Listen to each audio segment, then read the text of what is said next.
You can apply formatting to an entire cell and to the data inside the cell, or a group of cells at the same time.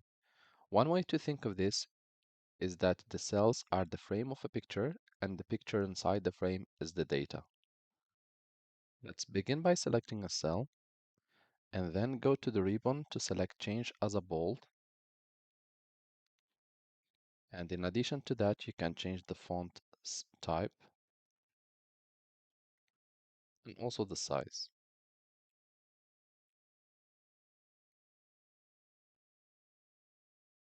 You can also apply styles to a set of cells.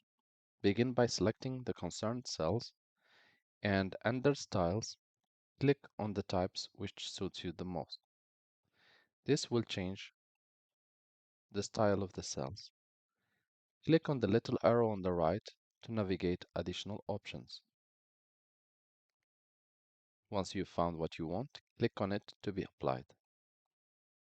To copy a style from a set of cells to another, select the concerned cells, click on Format Painter, locate the cells to which you want to transfer the style, click and drop drag with the mouse, and the style will be applied accordingly.